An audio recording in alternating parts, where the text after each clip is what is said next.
आज की कहानी है डायन का साया। ठंड का समय था। शहर में घना कोहरा छाया हुआ था। मेरे नाना एक बड़े अधिकारी थे।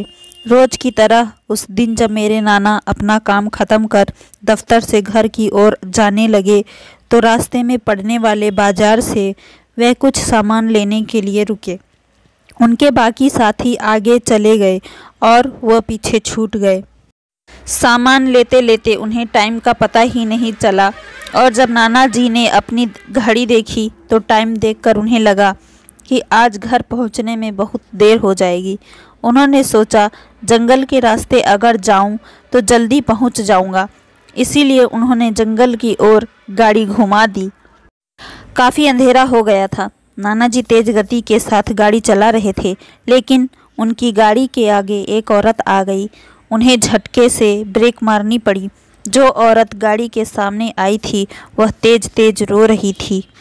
नाना जी को लगा कि वह जरूर किसी मजदूर की पत्नी होगी जो रास्ता भटक गई है। रास्ता सुनसान था, इसीलिए उन्होंने सोचा कि इस महिला की मदद की जाए। उन्होंने उस औरत से पूछा कि वह यहाँ अकेले क्या कर रही है। उसने कोई जवाब नहीं दिया और ज़ोर ज़ोर से रोने लगी।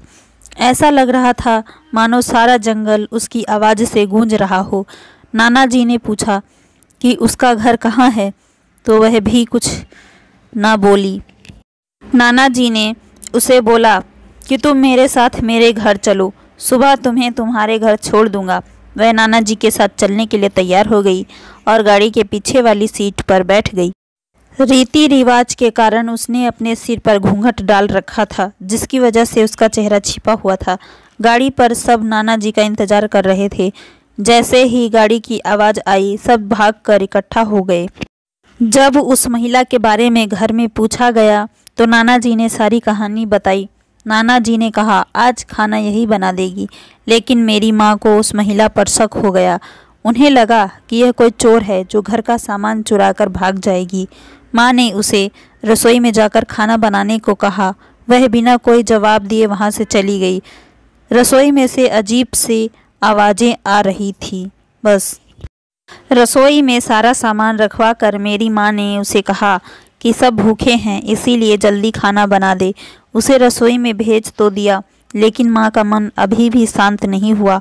10 मिनट बाद माँ रसोई में पहुँची तो देखा अभी वह थैले में से मछलियाँ ही निकाल रही थी। यह देखकर माँ को गुस्सा आ गया। उन्होंने उसे बोला कि अभी तक तुमने खाना बनाना शुरू नहीं किया, कब बनेगा और कब हम खाएंगे। उस महिला का चेहरा अभी भी ढका हुआ था, इसीलिए किसी ने उसका चेहरा नहीं देखा था। माँ उसका चेहरा देखने की कोशिश करती रही, लेकिन उन्हें उसकी झलक भी दिखाई नहीं दी। माँ ने कहा कोई ज़रूरत हो तो बुला लेना, लेकिन फिर भी वह कुछ नहीं बोली। उन्हें लगा कि शायद अनजान लोगों से डर रही होगी। माँ रसोई से चली गई, लेकिन जब 10 मिनट बाद फिर वापस आई तो रसोई का दृश्य देखकर माँ डर गई। उनके पैर जैसे वहीं जम गए। उनके गले की आवाज़ नहीं निकल रही थी। उन्होंने देखा वह औरत रसोई के स्लैब पर बैठकर कच्ची मछलियाँ खा रही है। सारी रसोई में हड्डियाँ और मांस के टुकड़े बिखरे पड़े हैं।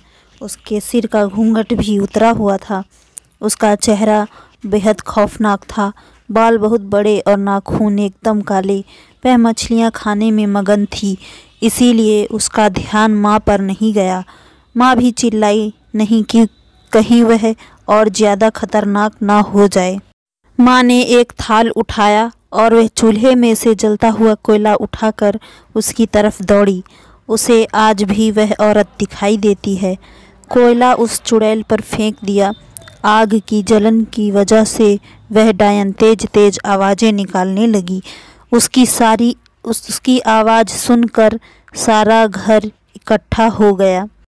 उसे आग दिखाकर घर से बाहर निकाला गया। उसकी आवाज़ इतनी तेज थी कि आसपास के लोगों का भी बाहर जमावड़ा लग गया। वह डायन लोगों की भीड़ को हटाते हुए जंगल की तरफ दौड़ी।